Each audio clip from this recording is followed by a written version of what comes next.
Salah satu sebab yang membuat semua investasi di sana ini menjadi nggak dilayani. Karena ada permintaan, Pak. Dari oknum-oknum yang mengatasnamakan Bapak. Per meter katanya minta 6 sampai 10 dolar. Di luar ongkos resmi. Kalau itu ada, saya berhenti dari hari ini. Kalau ada pengusaha yang bisa mengatur saya untuk main-main dalam konteks untuk urusan uang, katakanlah begitu, tunjukkan kepada saya. Saya akan berhenti dari ruangan ini. Dan Pak Nusron kan tahu kelakuan saya dari dulu, saya aktivis. Kalau memang itu betul, Pak, tolong tertibkan. Kalau memang ada seperti itu. Supaya masalah ini nggak sampai ke aparat hukum dan sebagainya. Karena ini menjadi sensitif di mana-mana. Sehingga nanti orang jangan sampai salah lagi menafsirkan.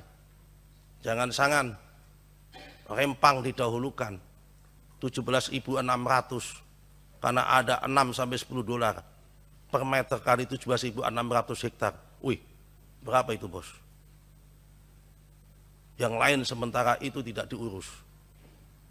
Ini hal-hal yang perlu rumor yang kami temukan di lapangan, yang kami butuh kejelasan dan butuh penjelasan di sini.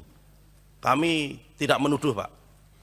Kami mendapatkan informasi seperti itu dan kami sampaikan di forum-forum politik ini, mohon dijawab dan mohon diklarifikasi kalau memang itu tidak betul. Nah, yang terakhir pada Pak Bahlil, ini kan proses Rempang ini belum ada HPL-nya.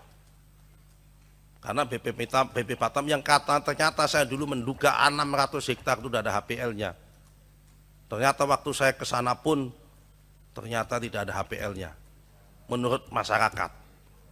Karena itu supaya nggak jadi simpang siur, kami mohon yang 600 hektar penjelasan Menteri ATR itu ada HPL-nya, ditunjukkan kepada kita bahwa di Pulau Rempang yang 600 hektar itu ada HPL-nya. Yang saya hormati, yang saya muliakan. Yang pertama, karakter saya kan Pak Nusron tahu dari dulu lah. Coba tunjukkan kepada saya, pengusaha siapa yang bisa main-main saya. Kalau itu ada, saya berhenti dari hari ini. Kalau ada pengusaha yang bisa mengatur saya untuk main-main dalam konteks untuk urusan uang, katakanlah begitu, tunjukkan kepada saya. Saya akan berhenti dari ruangan ini. Dan Pak Nusron kan tahu kelakuan saya dari dulu, saya aktivis. Yang kedua, saya ingin menyampaikan, tidak ada negara ini kita memberikan negara.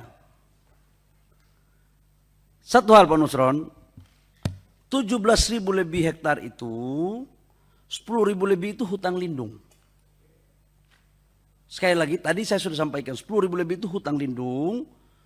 Yang kedua adalah 7.000 lebih, 7.500 itu HPK. Hutan konservasi, yang harus statusnya diturunkan menjadi APL. Ini prosesnya udah hampir selesai. 570 APL, SK-nya itu SK Menteri ATR nomor 51 dan 45 tahun 2023. Pak, sebentar Pak, pertanyaan saya Pak, 570 hektar SKAPL tahun 2023. Sebelum tahun 2023 sudah ada manusia tinggal di sini Pak dalam APL. Nanti kita Kenapa bicara, negara kok bisa menyerahkan itu APL di tanah orang yang di tanah yang diduduki orang?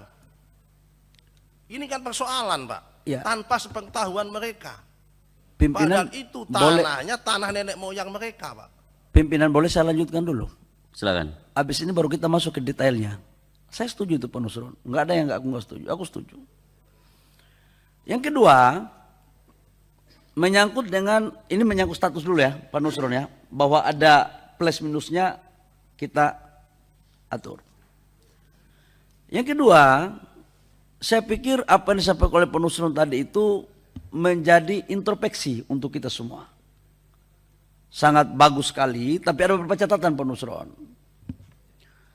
Yang pertama, kalau urusan BP Batam tentang apa yang narasi terakhir nanti Pak BP Batam karena saya sama sekali tidak ikut. Tetapi jangan sampai ada persepsi bahwa seolah-olah untuk investasi Rempang ini perlakuannya khusus dengan yang lain. Dari Kementerian Investasi enggak seperti itu. Kenapa? Karena tim saya, perwakilan saya di China itu sudah melakukan pertemuan ini berbulan-bulan, berkali-kali. Download Tribun X sekarang, menghadirkan lokal menjadi Indonesia.